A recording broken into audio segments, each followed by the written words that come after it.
கர்த்தரும் இரட்சகருமாகிய இயேசு கிறிஸ்துவின் நாமத்தினாலே யாவருக்கும் வாழ்த்தலை தெரிவித்துக் கொள்கிறேன். ஒரு கிறிஸ்தவ துறவி ஒரு குறுகலான சந்தின் வழியாக நடந்து சென்று கொண்டிருந்தார்.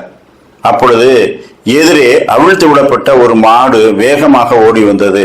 அந்த சந்திலே இங்கும் அங்கும் ஒதுங்க முடியாதபடிக்கு மிகவும் குறுகலாக இருந்தபடியால் இவர் என்ன செய்ய வேண்டும் என்று தெரியாமல் பின்பக்கமாக ஓட முடியாதபடிக்கு கொஞ்சம் பேர் இவரை தொடர்ந்து வந்து கொண்டிருப்பதனால கண்களை மூடி அப்படியே நின்று விட்டார். அப்பொழுது அந்த மாடு வேகமாக வந்து இவர் கிட்டத்திலே வந்து நின்று பின்பக்கமாக திரும்பி ஓட ஆரம்பித்து விட்டது. இவர் கண்களை திறந்து பார்த்தார், மாடு திரும்ப ஓடிவிட்டது. பின்னால் வந்தவர்கள், அருகில் இருப்பவர்கள் எல்லாம் ஓடி வந்து, துறவியாரே, நீங்கள் மிகுந்த தவ வலிமை உள்ளவர்கள், இந்த மாடு எப்படி உங்கள் கிட்டத்திலே வந்து உங்களை கண்டதும் உங்களை தாக்காமல் திரும்பி சென்று விட்டது? ஆண்டவருடைய வல்லமை உங்கள் மீது இருக்கிறதா? அதை எங்களுக்கு சொல்லுங்கள் என்று கேட்டார்கள். பொதுவாக இப்படி ஒரு நிகழ்ச்சி நடந்துவிட்டால், என்னுடைய தவ வலிமையால் மாட்டை நிறுத்திவிட்டேன், அல்லது எனக்கு கடவுள் விசேஷ அங்கீகாரம் தந்திருக்கிறார், அப்படி இப்படி என்று தன்னை குறித்து ஒவ்வொருவரும் ரீல் விடுவார்கள். நான் ஜெபம் பண்ணதுனால எனக்கு இத்தனை பேர் குணமாக இருக்கிறார்கள், இதோ அவர்களே சாட்சி சொல்கிறார்கள் என்று கொஞ்சம் பேரை கொண்டு வந்து நிறுத்தி தங்கள் பெயரை பிரஸ்தாபமாக்குவார்கள்.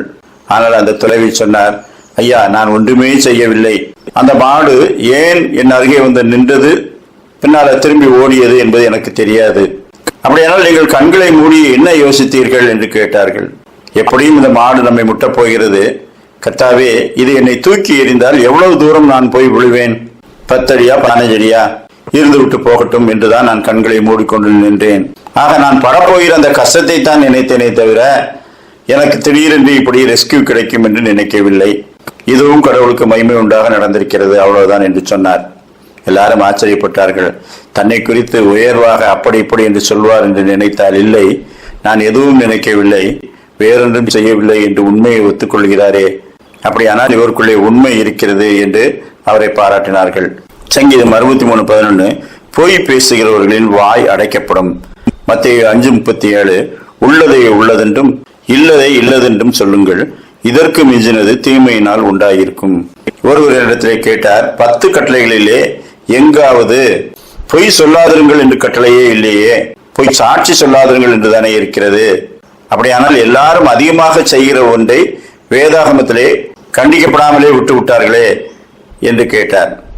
நான் சொன்னேன், புதிய ஏற்பாடு ஆரம்பித்த பிறகு தேவகுமாரன் என்ன சொன்னாரோ அதுதான் எல்லா கட்டளைகளுக்கும் மேலாக செல்லுபடியாக கூடிய ஒன்று. தேவகுமாரன் சொல்லிவிட்டார், உள்ளதை உள்ளதென்றும் இல்லதை இல்லதென்றும் சொல்லுங்கள், இதற்கு மிஞ்சினது தீமையினால் உண்டாயிருக்கும் என்று சொல்லிவிட்டார். அப்படியானால் இதை விட பொய் சொல்லாதீர்கள் என்பதற்கு வேறு கட்டளைகள் அவசியம் இல்லை. இன்னைக்கு தேவகுமாரன் நாமத்தினாலே அநேகம் பொய் சொல்லுகிறவர்கள், இதையெல்லாம் கர்த்தர் கண்டுகொள்ள மாட்டார், அவருடைய நாம மகிமைக்காகத்தானே சொல்லுகிறோம் என்று சொல்லி இல்லாதவைகளையும் அவர்களை உயர்த்தி காட்டுகிறவைகளையும் சொல்லுகிறார்கள். ஆனால் ஆண்டவர் சொல்லிவிட்டார், இல்லதை இல்லதென்றும் சொல்லுங்கள், இதற்கு மிஞ்சினது தீமையினால் உண்டாயிருக்கும். எனவே நாம் நன்மையை பின்பற்றுகிறவர்களாக உள்ளதை உள்ளதென்று சொல்ல கடவோம். கர்த்தர் தாமே அப்படிப்பட்ட ஒரு வாழ்க்கையை நமக்கு தந்தருள்வாராக. ஆமேன்.